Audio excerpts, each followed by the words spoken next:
What's up, everybody? It's Chris Beatty again, and on today's episode, I want to talk about a common sense approach to selling your marketing services. All right.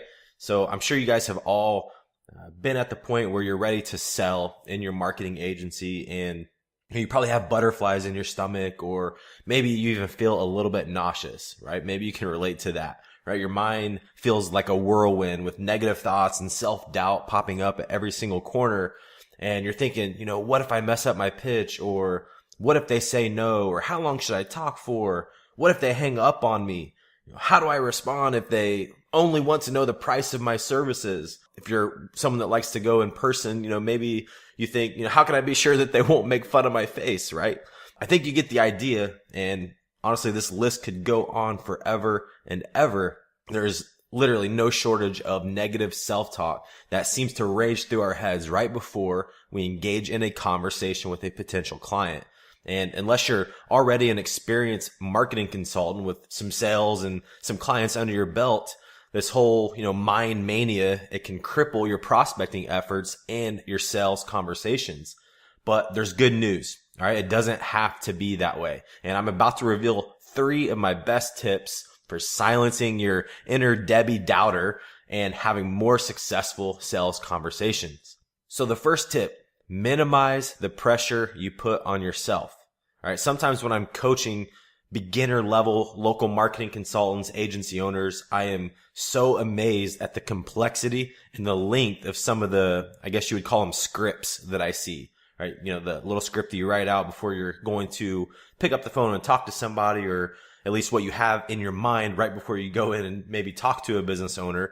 And these poor souls, they have pages of anticipated back and forth dialogue trying to plan 20 steps ahead for every single possible outcome. And, this is like trying to run a marathon before you even take your first step. And I don't know about you, but if I had to memorize an essay, I'd be pretty nervous too if I was going out ready to sell. So make things easier on yourself. When you're starting out, the only thing I want you to commit to memory is your 30-second elevator pitch. Don't torture yourself by trying to memorize too much stuff. All right. And do not have a pile of papers with scripts or talking points in front of you during any potential sales call. This creates added pressure that you don't need, and it will only make you more nervous. So I please beg you to keep it simple. In most cases, you shouldn't need more than 1 sheet of paper or even a large note card in front of you, and only include that 30-second elevator pitch, at least until you have it memorized where it sounds natural, and maybe 3 to 5 questions that you'd like to ask your prospect. And that is it. Tip number 2, listen for patterns. Since you're limiting the amount of stuff that you need to remember to say during your sales call, this allows you to open up and actually listen to what your prospects say. Listen intently to every word that comes out of their mouth. And remember, even if you draw a blank during your conversation, you always have that elevator pitch and questions written down neatly in front of you. So pay special attention to anything they repeat more than once. This is a great way to pick up on pain points and potential sales obstacles. If John Dentist that you're talking to on the phone keeps mentioning how SEO doesn't work and the last quote unquote SEO guy left him high and dry without a single first page ranking, this is something that you'll need to address during your conversation. Don't be scared of getting shut down and dance around this seemingly unpleasant subject. Obviously, that is a major pain point for John Dentist. Instead, why not try a response like this? Wow, that sounds like an awful experience. I wouldn't blame you for running in the opposite direction at just the mention of SEO. But to be honest, I've heard similar horror stories from other dentists that I've spoken to.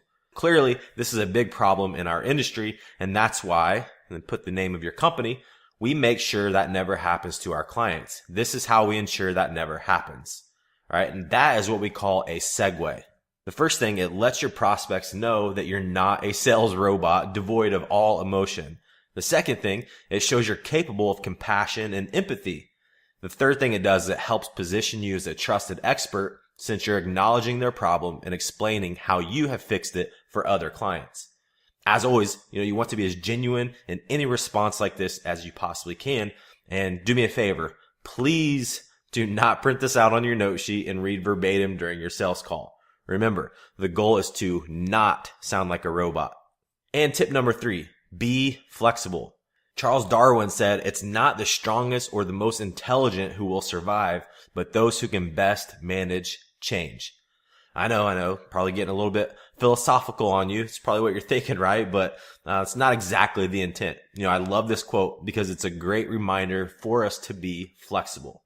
What we're trying to sell may not always be what our clients need at that point in time. So let's use SEO again. You're trying to sell a nice fat monthly SEO package, but during your call, your prospect keeps complaining how their website is a waste of virtual real estate. They are convinced 100% that they've never ever generated a single customer from their website. Now, if you're smart, which I know you are since you're listening to this, you'll bring up this prospect's website on your computer. First glance at their homepage immediately reveals a lack of an email opt-in form to collect leads, and there's no clear call to action. Do you think you'll continue harping about how great your SEO package is? Of course not.